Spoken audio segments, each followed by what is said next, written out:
Soy Sí. un gran defensor de la libertad y creo que la libertad de expresión debe de ser infinita.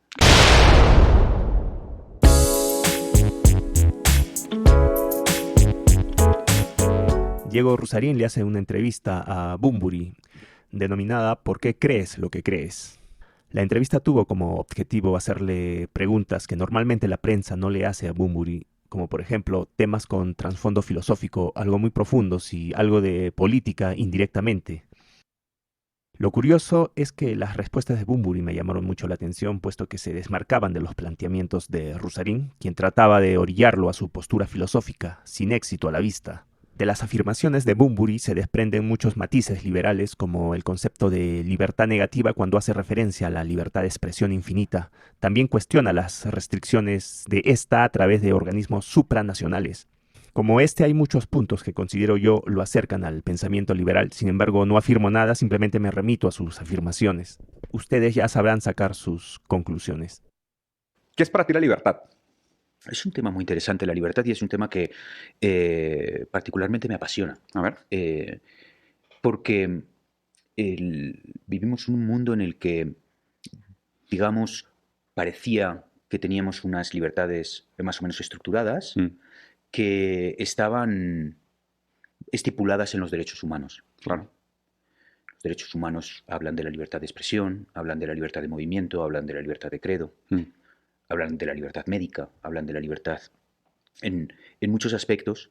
Y de alguna forma en los últimos años, yo diría que desde un poco antes de la pandemia y muy especialmente durante la pandemia, algunos de estos aspectos de la libertad se han puesto en entredicho. Claro. El concepto de la libertad en sí mismo es un concepto muy abstracto y podemos entender diferentes cosas, ¿no? Podemos entender que somos libres dentro de un mundo consumista en el que nuestra libertad al final es elegir el color de nuestro auto o la carcasa del móvil, ¿no? Bueno, cosas muy banales, aunque prefiero eso a tener que elegir entre comer y no comer, o comer de la basura o de los desperdicios, como en los países de la orbe comunista. La quieres morada, tú lo quieres, somos súper libres, ¿no?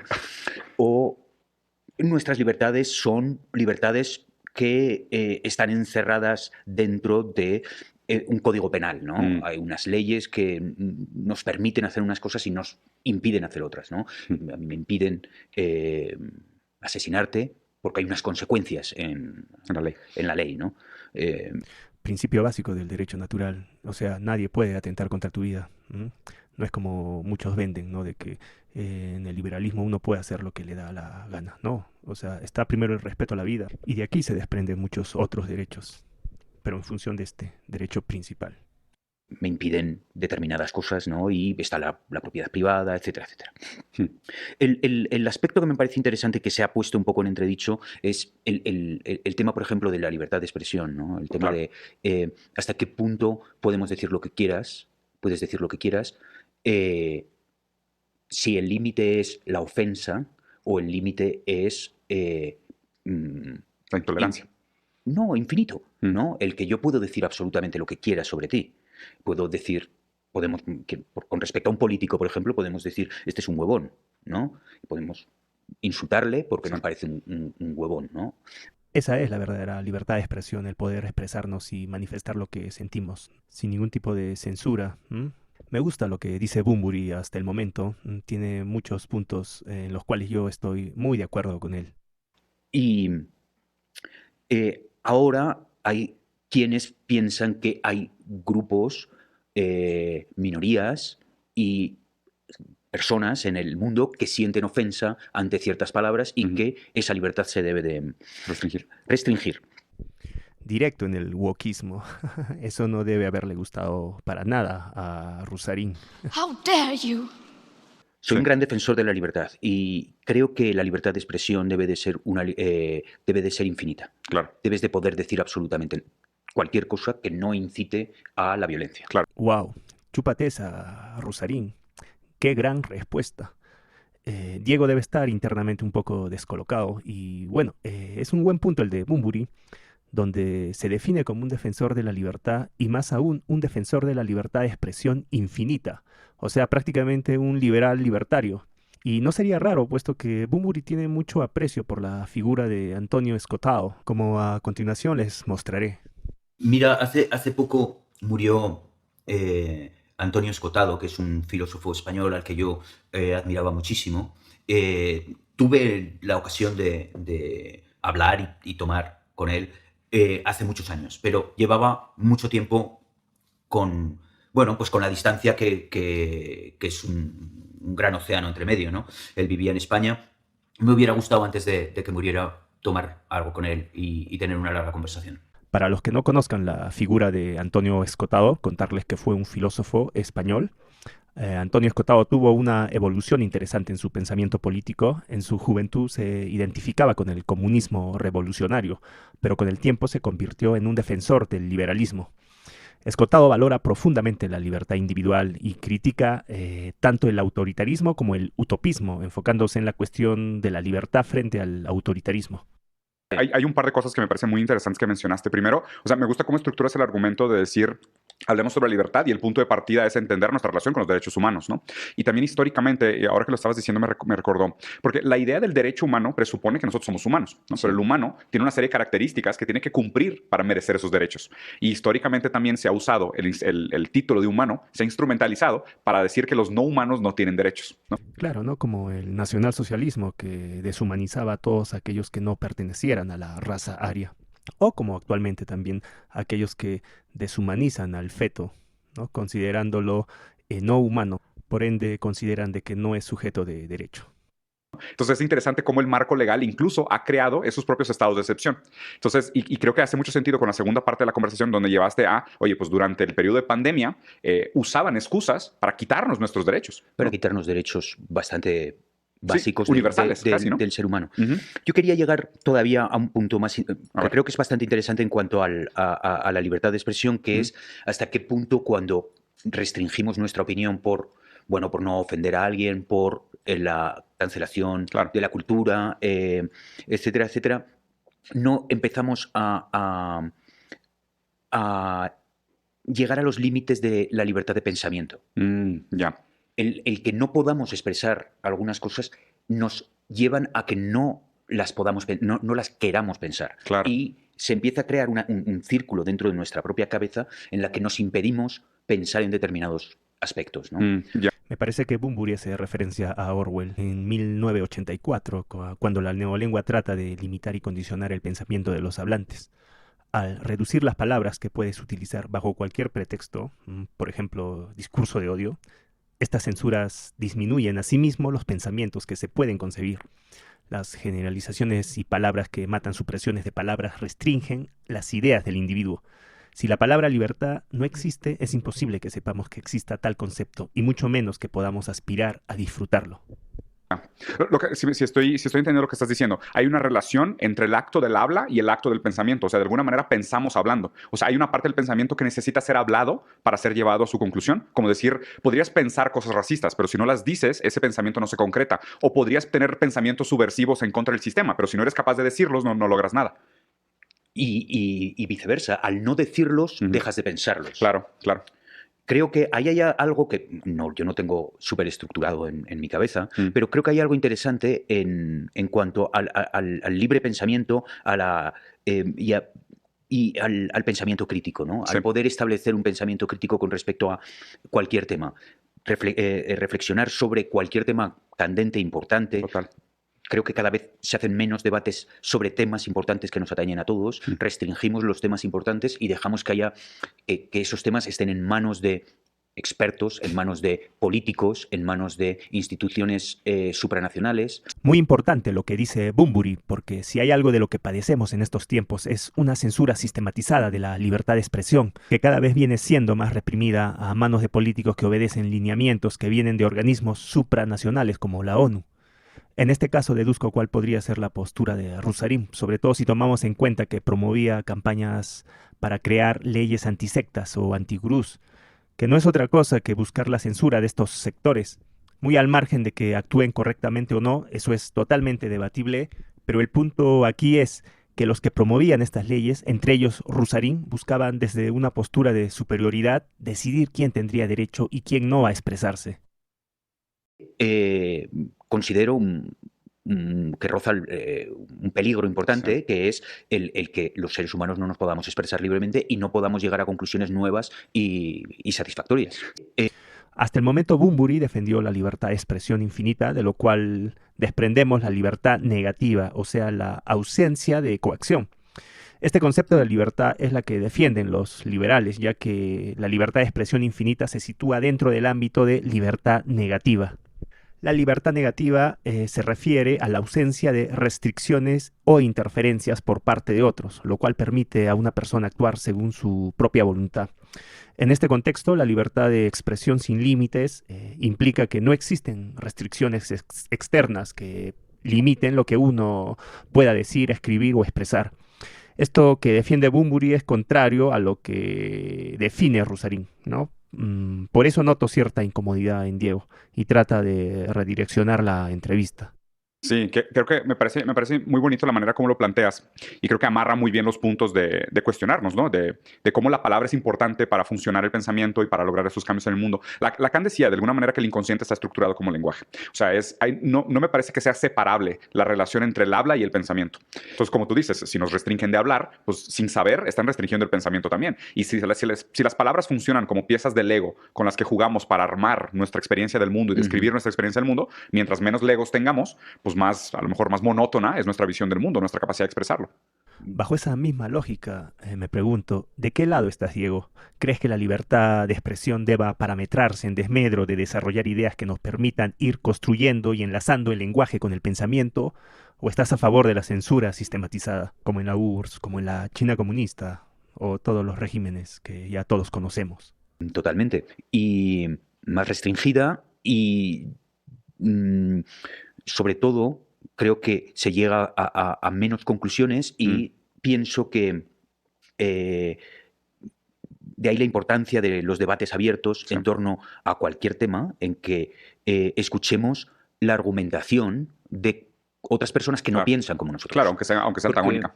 Muy importante la cultura del debate, ya que la interacción de ideas contrarias siempre va a ser una buena forma de desarrollar un pensamiento crítico genuino, ya que si no hay esta contraposición se crea un espacio vacío donde reinan los monólogos.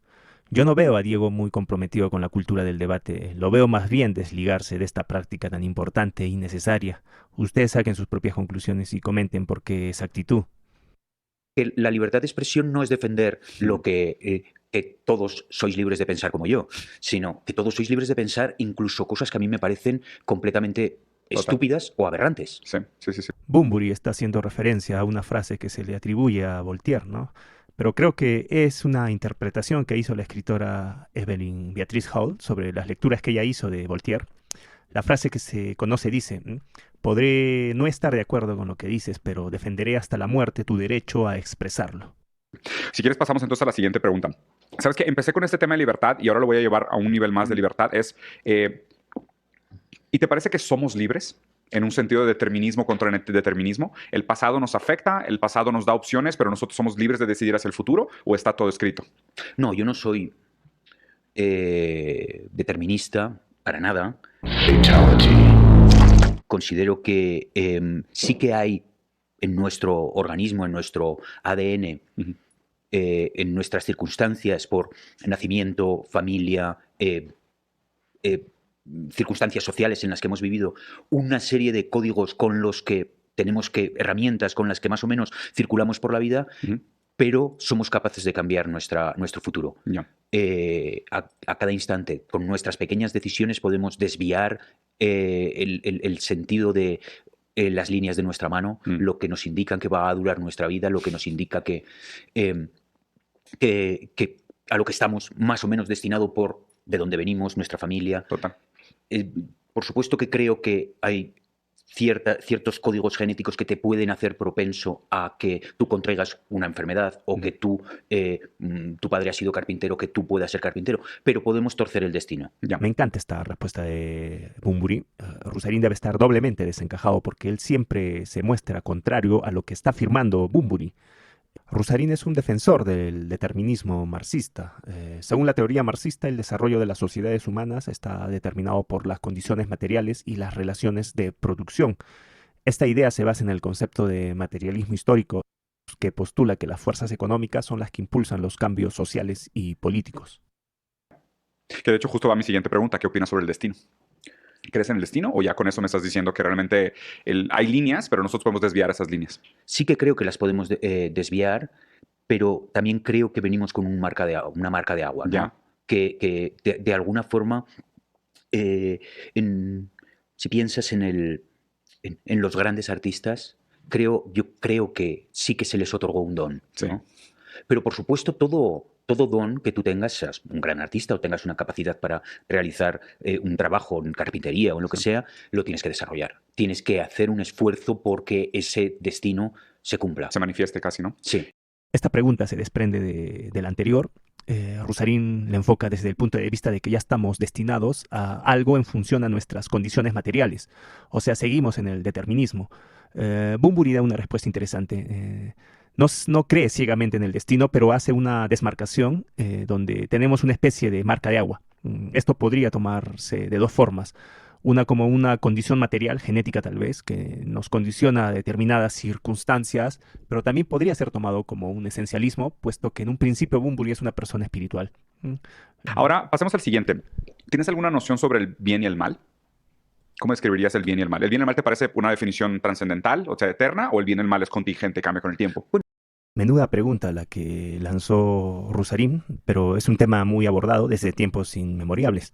Así que antes de escuchar la respuesta de Bunbury, les doy una síntesis breve de cómo se ha abordado este tema tan interesante a lo largo de la historia. La existencia del bien y el mal, en todo caso, es una cuestión filosófica, ética y también religiosa, y que ha sido debatida durante milenios. Hay varias perspectivas al respecto. Bueno, les mencionaré algunas. Por ejemplo, un absolutista, desde este punto de vista, el bien y el mal son conceptos objetivos y universales que existen independientemente de las opiniones humanas. En esta visión, ciertos actos son inherentemente buenos o malos sin importar las circunstancias. Luego tenemos una perspectiva relativista. En contraste el relativismo moral sugiere que lo que se considera bueno o malo varía según la cultura, la época o incluso la situación específica. Según esta perspectiva, no hay verdades morales universales y los conceptos de bien y mal son constructos sociales, ¿no? Pero bueno, en este punto yo diría que más allá del tiempo, las culturas, las épocas, hay verdades comunes que trascienden a todas estas circunstancias y es por eso que yo no me apego mucho al relativismo y de hecho pareciera que Bunbury tampoco. Luego tenemos una perspectiva humanista y secular, donde el bien y el mal pueden definirse en términos de lo que promueve o perjudica el bienestar humano. Actos que fomentan la felicidad, la salud y la prosperidad se consideran buenos, mientras que aquellos que causan sufrimiento y daño se consideran malos. En resumen, la existencia y naturaleza del bien y del mal dependen en gran medida del marco filosófico o religioso desde el cual se aborda la pregunta. Cada perspectiva ofrece una manera diferente de entender estos conceptos fundamentales. Quizás me confunda y me deje algo, pero creo que hay tres líneas que nos ayudan a definir el bien y el mal, ¿no? Una es la legal, otra es la espiritual y otra espiritual, ética, moral, y hay otra que sería la natural, ¿no? Creo que hay una serie de códigos naturales intrínsecos. Creo que el ser humano ha desarrollado una espiritualidad interna que le lleva a un comportamiento ético y moral que tiene unas definiciones más o menos claras que nos lo puede otorgar la religión o nos lo puede otorgar simplemente la cultura o la sociedad, la filosofía también, o nuestros códigos espirituales, y luego está obviamente lo que es legalmente bueno y lo que es legalmente malo, claro. Que ahí eso ya no sé si eso luego lo legal es moral o es natural. Sí, hay un conflicto complejo ahí, porque os digo, en México hace 100 años las mujeres no podían votar y hace un par de siglos era legal tener esclavos y estaba perfectamente bien, ¿eh? Y era legal. Sí, claro, y habían doctores tomando el café diciendo que era una gran idea que las mujeres no votaran porque durante la menstruación no usaban la razón. O sea, y concuerdo contigo, me gusta mucho la lectura de separar el bien y el mal en diferentes espacios donde hay diferentes maneras, pero justo me interesa la relación entre los últimos dos, ¿no? Porque legalmente sabemos que es un tema de relaciones de poder, política, intereses económicos y demás, pero la relación entre lo natural y lo espiritual me parece interesante cómo la planteaste. ¿Crees que existe alguna relación entre la lógica de la ética, del bien y el mal natural y el bien y el mal espiritual? ¿O no, ¿no? No tiene por qué. La naturaleza es mucho más cruel que lo que nos dicta nuestra espiritualidad, ¿no? Los animales se devoran entre sí, claro, porque... Y va más allá del bien y el mal. Totalmente. ¿Y es bueno que un coyote se coma a mi gato? Pues que no es bueno ni malo, ¿no? Yo no sé, para mí opera fuera.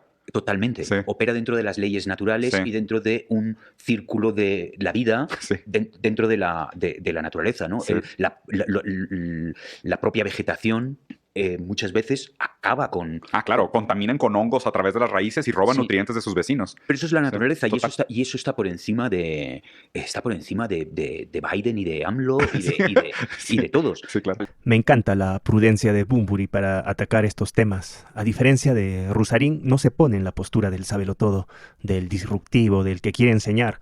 No, todo lo contrario, parte de una humildad intelectual propia de los viejos sabios. Y es que a pesar de no ser temas que él domine o haya profundizado, sabe dar respuestas muy a la altura. De hecho, me lleva a la siguiente pregunta. Sé que eres una persona muy conectada con esta idea de espiritualidad. ¿Cuál es tu opinión hoy sobre las religiones o el papel de las religiones actualmente? Bueno, me resulta difícil juzgar a las religiones por su institución. Ya. Digamos que el propósito de las religiones individuales, las monoteístas, las politeístas, las que abrazan, digamos, otros ámbitos que no son exclusivamente las deidades, Shintoísmo. el propósito normalmente es establecer una serie de códigos que en general, mirando con lupa cada una de ellas, no solo no hay una mala intención, sino que hay una buena intención de unificar y de hacernos seres más completos, ¿no? Qué buena respuesta. Y juzga la religión no en función de quienes la conformen, sino cuáles son los fines que ésta, muy al margen de sus componentes, busca. Entonces, desde este punto de vista se me viene a la mente el historiador rumano Mircea Eliade.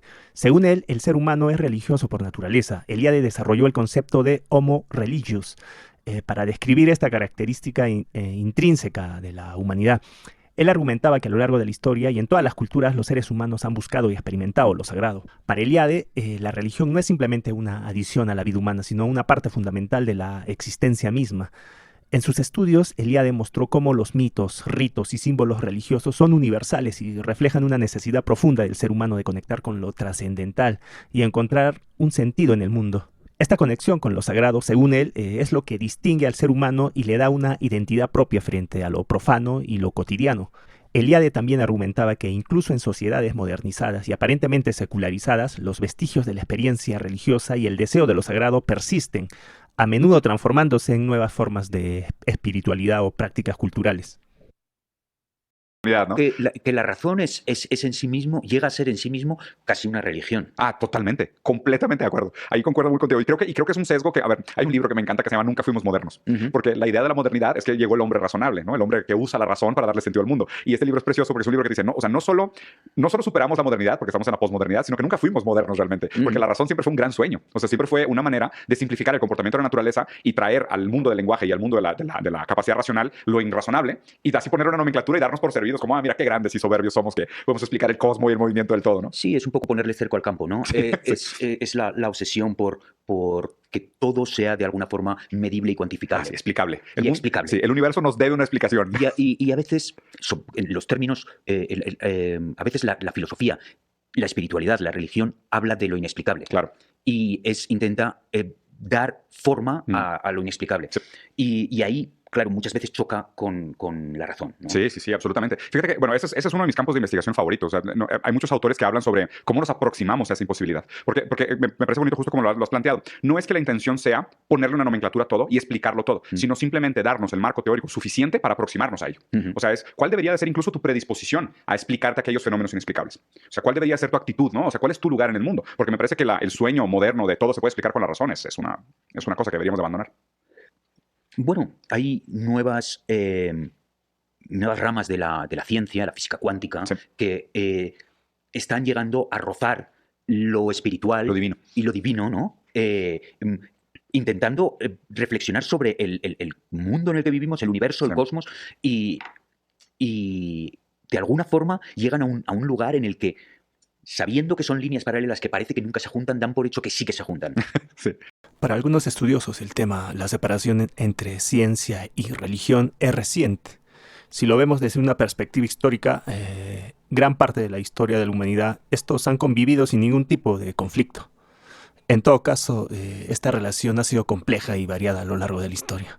Hay varios periodos y contextos donde ambas han convivido de manera armoniosa o incluso se han complementado mutuamente. Durante la Edad Media muchos científicos eran también religiosos. La Iglesia Católica, por ejemplo, promovió el estudio de la naturaleza como una forma de entender la creación de Dios. Monjes y cleros contribuyeron significativamente al desarrollo del conocimiento científico, especialmente en los campos de la astronomía y la medicina. Bueno, el Renacimiento vio una recuperación del interés por el conocimiento clásico y una mayor integración de la ciencia y la religión. Figuras como Nicolás Copérnico, Kepler, que también hicieron grandes avances en astronomía, eran profundamente religiosos y veían sus trabajos científicos como un medio para glorificar a Dios. La revolución científica iniciada en el siglo XVI también mostró cómo la ciencia y la religión podían coexistir. Muchos de los pioneros de la ciencia moderna, como Isaac Newton y Galileo Galilei, eran creyentes que consideraban que el estudio de la naturaleza revelaba la obra divina. Es importante recordar que el conflicto entre ciencia y religión, tal como lo entendemos hoy, se ha intensificado en ciertos contextos históricos, culturales específicos. Sin embargo, no siempre ha sido la norma. Como ya vimos, ambas esferas han tenido momentos de colaboración mutua e inspiración. Temas difíciles de aproximar, estos temas que muchas veces escapan la simbolización. ¿Qué opinas sobre el amor? ¿Qué opino? Ajá. Estoy a favor. ¿Votarías a favor del amor? Estoy a favor. ¿Y qué es el amor para Enrique Bunbury? A ver. El amor es uno de los... Bueno, como habrán podido ver, tiene puntos muy interesantes. Me quedo con su postura ante el determinismo, donde él se sitúa contrario a este, por lo menos parcialmente. También rescato su enfoque de libertad negativa, manifestada en su posición frente a la libertad de expresión infinita. De aquí se desprenden muchos otros puntos interesantes que lo acercarían al pensamiento libertario. Pero eso ya queda para el análisis de cada uno de ustedes.